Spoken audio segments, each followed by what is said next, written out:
मैं खुद New Zealand travel करने वाला हूँ, ऑस्ट्रेलिया ट्रैवल करने वाला हूँ इन द नेक्स्ट 3 मंथ्स। तो वहाँ पर जो जो ग्राउंड रियलिटी है, कॉलेजेस की जो सिचुएशन है, जॉब्स की क्या सिचुएशन है, और बहुत सारी इन्फॉर्मेटिव वीडियोस आपको मिलेंगी इस चैनल पर। न्यूजीलैंड का जो कल्चर है वो बहुत ज़्यादा ट्रांसपेरेंसी, ऑनेस्टी पे बेस्ड है। और New Zealand is looking for the financially stable students. जो बच्चे ऑस्ट्रेलिया में रिजेक्शन लिया है जिन्होंने, वो भी न्यूजीलैंड अप्लाई कर सकते हैं। ऑस्ट्रेलिया और न्यूजीलैंड की फंडिंग ऑलमोस्ट बराबर है, आईटीआर की रिक्वायरमेंट ऑलमोस्ट बराबर है। Hi hello everyone, this is चकित फ्रॉम वीएससी ग्लोबल एजुकेशन। इस वीडियो को ध्यान से सुनिएगा आप। ये वीडियो आपके लिए बहुत हेल्पफुल होने वाली है क्योंकि इसमें मैं आपको लेटेस्ट अपडेट बताने वाला हूँ न्यूजीलैंड के रिगार्डिंग। ऑल्सो मैं नॉर्मली रिक्वेस्ट नहीं करता हूँ for you to subscribe, that is the pretty much at the end of the video. But इस वीडियो में मैं आपको पहले से रिक्वेस्ट कर रहा हूँ कि आप इस वीडियो को सब्सक्राइब, मतलब हमारे चैनल को सब्सक्राइब कर लीजिए, क्योंकि मैं खुद न्यूजीलैंड ट्रैवल करने वाला हूँ, ऑस्ट्रेलिया ट्रैवल करने वाला हूँ इन द नेक्स्ट 3 मंथ्स। तो वहाँ पर जो जो ग्राउंड रियलिटी है, कॉलेजेस की जो सिचुएशन है, जॉब्स की क्या सिचुएशन है, और बहुत सारी इन्फॉर्मेटिव वीडियोस आपको मिलेंगी इस चैनल पर। तो अगर आप सब्सक्राइब करोगे तो आपको वो सारी इन्फॉर्मेशन फर्स्ट हैंड मिलेगी। And do not forget to press the bell icon, जिससे कि आपको लेटेस्ट अपडेट आती रहे। Now let's start this video. So पहला है कि न्यूजीलैंड का भी लेटेस्ट अपडेट क्या है। न्यूजीलैंड का लेटेस्ट अपडेट ये है कि न्यूजीलैंड में फाइनेंसेस को लेकर बहुत ज़्यादा स्क्रूटनी चल रही है। अभी कल ही मैं एक बच्चे की कमेंट पढ़ रहा था हमारी वीडियो पर, उनमें उसमें लिखा हुआ था कि New Zealand is only looking for rich student and they are not looking for the skilled student. So ऐसा नहीं है, और कैसा है वो मैं भी एक्सप्लेन करता हूँ आपको। New Zealand is looking for the financially stable students so that they can literally focus on their study and not worry about the finances. They should have financial backing from their parents कि जिनकी stable income है उनको वो लोग ज़्यादा visa देने में preference देते हैं। क्योंकि क्या होता है, जब financially weaker section of society के बच्चे जब स्टडी अब्रॉड के लिए जाते हैं तो वो वहाँ पर पार्ट टाइम में इतना इंगेज करते हैं कि वो अपने स्किल्स को डेवलप नहीं कर पाते हैं, अपनी पढ़ाई पे फोकस नहीं कर पाते हैं, पार्ट टाइम जॉब्स करते हैं और एडिशनल जॉब्स भी करते हैं under the table, which is illegal.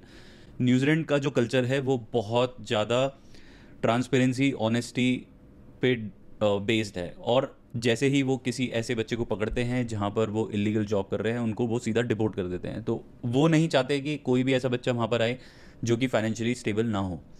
तो लेटेस्ट अपडेट में जो सबसे पहली इंपॉर्टेंट चीज़ है कि आपके फाइनेंसेस बहुत ज़्यादा स्ट्रांग होने चाहिए। Even if you are taking an education loan, तो आपके पेरेंट्स की आईटीआर दर्शाती है आपकी एनुअल इनकम, वो इतनी होनी चाहिए कि जो आपका ईएमआई का अमाउंट है that should not be more then 25 to 30% of your total EMI.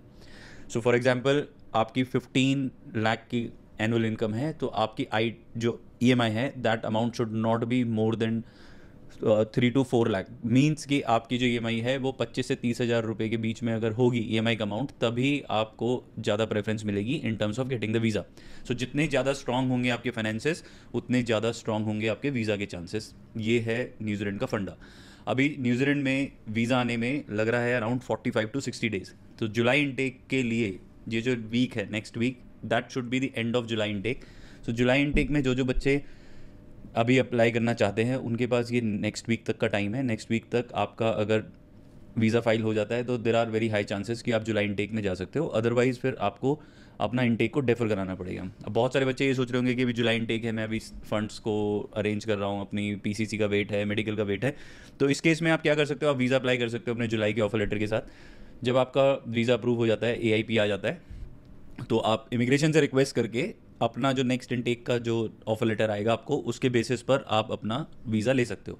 तो ये बहुत इजी तरीका है। दूसरा तरीका है कि जो बच्चे जिनके पास अभी फॉर एग्जांपल एक कॉलेज से उनके पास ऑफ़र है और जो उनका डिज़ायर्ड कॉलेज है उससे उनको ऑफ़र नहीं आया है, तो इन दैट केस आप क्या कर सकते हो, आप जो एग्जिस्टिंग ऑफर है उसके बेसिस पर अपना वीज़ा लॉन्च कर सकते हो। और जैसे ही आपके पास दूसरे कॉलेज का जहाँ पर आपको एक्चुअली में जाना है वहाँ से ऑफर आएगा, तो आप अपनी एसओपी अपडेट करके, ऑफर लेटर अपडेट करके आप उसको सबमिट कर सकते हो। तो जो वीज़ा ऑफिसर है वो आपको जो आप सेकंड ऑफर लेटर और सेकंड एसओपी लगाओगे उसके बेसिस पर आपको वीज़ा देंगे। ये हमने ऑलरेडी 3-4 बच्चों के साथ किया है, तो आई एम प्रीटी श्योर ये ऐसा होता है। आप अपने कंसल्टेंट से बात करके इस तरीके से अपना प्रोसेस करा सकते हो। फीस क्योंकि आपकी वीज़ा लगने के बाद जाती है, मींस एआईपी आने के बाद जाती है, तो you will be safe and secured. Now going forward, कुछ ऐसे बच्चे हैं जो जुलाई इनटेक के लिए जाना चाहते थे बट उनके फाइनेंसेस ओल्ड नहीं है, उनके पास पेरेंट्स के पास आईटीआर नहीं है, बिजनेस प्रूफ नहीं है। So I did another video in which I told you guys कि आप पहले यूके चले जाओ, यूके में आपको सिर्फ 28 डेज ओल्ड फंड्स चाहिए, आईटीआर का कोई प्रॉब्लम नहीं है, 2 साल का पोस्ट स्टडी वर्क वीज़ा मिलेगा, और वहाँ से whatever money you are going to save and earn, you can utilize that money for another master's in New Zealand. So that is the safest way of going to New Zealand. यहाँ पर आपको कोई दिक्कत परेशानी नहीं आएगी, आपके फंड्स भी ईजिली मैनेज हो जाएंगे, आपका टैक्स पेड मनी होगा और आपको ईजिली वीज़ा मिल जाएगा. Same is the case for the bachelor student, क्योंकि बैचलर स्टूडेंट के लिए फंडिंग इतनी ज़्यादा ज़रूरत है न्यूजीलैंड में. 3 साल की फीस आपको शो करनी है, 3 साल के लिविंग एक्सपेंसेस शो करने हैं, तो that becomes a very big amount. And वो एक नंबर के पैसे में, आईटीआर पेड में, वो पैसा अरेंज कर पाना बहुत मुश्किल काम है. हम इंडियंस बहुत कम आईटीआर फिल करते हैं जिससे कि हमें टैक्स ना देना पड़े, और वही हमारी फिर आगे जाके प्रॉब्लम बन जाता है, जैसे अभी न्यूजीलैंड के फाइनेंसेस में ये सबसे बड़ी प्रॉब्लम है.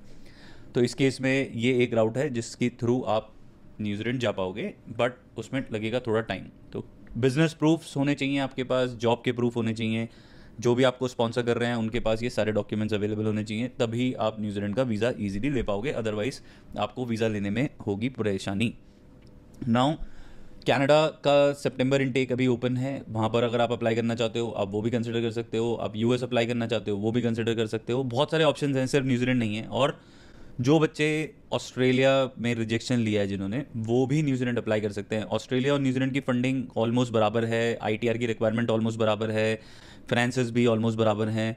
तो जिन बच्चों का ऑस्ट्रेलिया से रिजेक्शन आया है वो भी न्यूजीलैंड को कंसिडर कर सकते हैं अगर आप टाइमली और अच्छे तरीके से अप्लाई करोगे. नाउ जुलाई इनटेक निकल चुका है और फरवरी आपको बहुत दूर लग रहा होगा. ये भी एक बहुत बड़ा रीज़न है कि अभी बच्चे सोच रहे हैं कि जुलाई निकल गया और फरवरी इतनी दूर है तो अभी हम क्या कर सकते हैं. आप अपने काउंसलर से बात करिए. बहुत सारे कॉलेजेस में रोल ओवर इनटेक होते हैं, मल्टीपल इनटेक होते हैं, तो आपको कोई ना कोई इनटेक जरूर मिल जाएगा, बशर्ते आपके पास फंड्स अवेलेबल हैं. Funding is the major thing which you need to take care of. If your funding is sorted आपको वीज़ा बिल्कुल आसानी से आ जाएगा. अगर आपकी फंडिंग सॉर्टेड नहीं है तो वीज़ा आने में बहुत प्रॉब्लम होगी. नाउ बहुत सारे बच्चों को इंटरव्यू नहीं आ रहा है, जिनकी फंडिंग अच्छे से एक्सप्लेन्ड है, जिनकी फंडिंग सॉर्टेड है, उनको वीज़ा इंटरव्यू भी नहीं आ रहा है, वो डायरेक्टली अपना वीज़ा ले पा रहे हैं. और एक बच्चे के साथ तो हमारे साथ ये हुआ कि उसको एआईपी भी नहीं आया, सीधा वीज़ा आ गया, फिर उसके बाद हमने उसकी फ़ीस सबमिट कराई है. तो बहुत अभी जो जिनके फाइनेंसेस सॉर्टेड हैं उनको वीज़ा लेने में कोई दिक्कत नहीं हो रही है. तो आप अपने फाइनेंसेस पे ध्यान दीजिए. एजुकेशन लोन अगर आप ले रहे हो तो आपकी ईएमआई आपकी एनुअल इनकम से 30% से ज़्यादा नहीं होनी चाहिए. कोलैटरल बेस्ड लोन ले लीजिए और गवर्नमेंट बैंक से ले लीजिए. एचडीएफसी क्रेडिला के लोन से भी वीज़ा आ रहे हैं, बट सबके नहीं आ रहे हैं, उन्हीं के आ रहे हैं जिनकी आईटीआर स्ट्रांग है. तो अगर आपकी आईटीआर स्ट्रांग है, सिक्योर्ड लोन है, तो आपको ज़्यादा प्रेफरेंस मिलेगी. अनसिक्योर्ड लोन में आपकी आईटीआर हाई होनी चाहिए. अगर आपकी आईटीआर हाई है तो आपको अनसिक्योर्ड लोन पर भी वीज़ा मिल जाएगा. सो कुल मिला के घुमा फिरा के बात ये है कि 3-4 चीज़ें हैं जिन पे आपको ध्यान देना है कि आपको 3-4 चीज़ें हैं जिन पे आपको ध्यान देना है. एक कि आप इस चैनल को सब्सक्राइब करिए so that you will get the latest update. Second, आप फाइनेंसेस पे ध्यान दीजिए. अगर आपके फाइनेंसेस सॉर्टेड नहीं है तो आप ऐसी कंट्री चूज़ करिए जहाँ पर फाइनेंसेस का इतना ज़्यादा इम्पैक्ट नहीं है, जहाँ पर आपको ईजिली वीज़ा मिल जाए.